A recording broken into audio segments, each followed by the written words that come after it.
আসসালামু আলাইকুম। বিসমিল্লাহির রহমানির রহিম। দর্শক, নতুন লোকেশনে দাঁড়াইছি। একদম গ্রাম্য পরিবেশ, গ্রাম্য জায়গা, আর তার মধ্যেও নদীর পাড়। এদিকে দেখেন ব্রহ্মপুত্র নদ।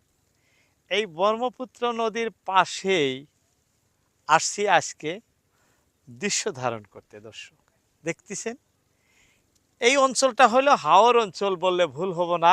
যাই হোক, চতুর্পাশেই পানীয় জায়গা, মানে পানি থাকা জায়গা। এখানে যে কৃষক ভাইরা ফসল ফলেন, বিভিন্ন প্রকারের ফসল, তারই ধারাবাহিকতায় আজকে এখানে আসা। দর্শক, একদম চরচাপড়ি জায়গা বলে থাকি। সেখানে দেখেন বাগুনের চাষ করছে। আমরা যে বেগুনগুলো খাইয়া থাকি সাধারণত সবজি রূপে, তার চাষ এখানে কিন্তু হয়েছে। এখান দিয়ে যাইতেছিলাম, দেখে অবাক। দেখছেন কি ধরনের ফলন এখানে দেখা যাইতেছে। গাছ ভর্তি, এই যে গাছ ভর্তি, মানে খোপে খোপে খালি বাইগনি আছে। এই যে, আর খুব সুন্দর। যাই হোক, উদ্দেশ্য একটি। দর্শক, আপনারা যারা ইচ্ছুক বেগুন চাষ করবেন, কীভাবে মাটি সিলেকশন করবেন, কি ধরনের জায়গায় করা ভালো, এর থেকে লাভ লস A to Z নিয়েই আজকের ভিডিও। দর্শক দেখতে থাকেন।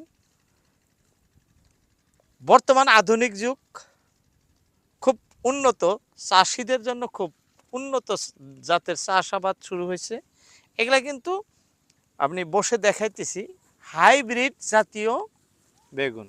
এগুলা কিন্তু আমাদের স্থানীয় মুরব্বীরা যেগুলো করতো সেই চাষ কিন্তু এগুলা না, সেই বেগুন এত ধরতো না।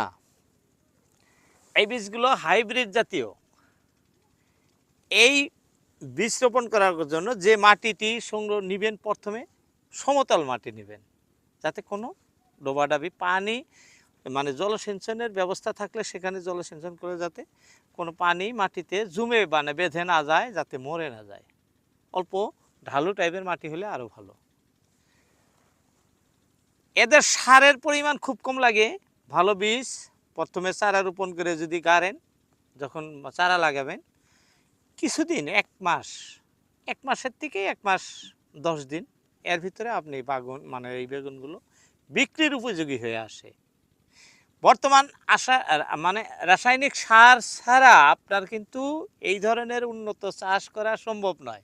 তাই আপনার পার্শ্ববর্তী এগ্রিকালচার মানে বিষয়ক যে কর্মকর্তাগুলো আছে, ওনাদের সাথে যোগাযোগ করে আপনি এই পদ্ধতি অবলম্বন করবেন আর এই চাষ করবেন। অন্যান্য বছরের কথা ধরি নাই, এই বছরের কথা বলছি। দর্শক, এই যে যতটুক দেখা যাইতেছে 2 বিঘার মতো জায়গায় এই বেগুনের চাষ করছে। ফলন কি পরিমাণ হয়েছে আমি আপনাদের দেখাইতেছি। বাহিরেও যেরকম, ভিতরে আবার ভাববেন যে হয়তো ভিতরে কম। দেখছেন এই যে ফলনগুলো, এই এদিক দিয়া এই যে কত একসঙ্গে কত, দেখেন এরকম অনেক ফলন হয়েছে। যাই হোক, সার একবারে প্রয়োগ করেই মানে দিতে হয়। বাইগুন খেতে বারবার সার দেওয়ার প্রয়োজন হয় না। আর এর কোনো ধরনের কষ্ট হয় না এই চাষ করা। যদি ভালো জমি নির্বাচন করে একবার আপনি চাষ করতে পারেন সুন্দরভাবে। খালি একটা দিকে লক্ষ্য রাখতে হয়, মাজরা পোকায়, এই বাগুনের গাছগুলো মাজরা পোকায় আক্রমণ করে থাকে, পাতা বা এই ডাঁটাগুলো মরে যায়। সেই কীটনাশক ব্যবহার করে সেই পোকাগুলো যদি আপনি একবার দমন করে দিতে পারেন, তারপরে আর আপনার পিছন দিকে ফিরে চাইতে হবে না। ধামধুম আপনার গাছ বড় হয়ে যাবে, আর সেখান থেকে অল্প দিনে, অল্প সময়ে ফলন আসে। আর প্রথম অবস্থায় অনেক দাম থাকে, এখনও বর্তমানেও অনেক দাম আছে এই বেগুনের। আমাদের এখানে এখনও স্থানীয় মার্কেটে 30 টাকা কেজি।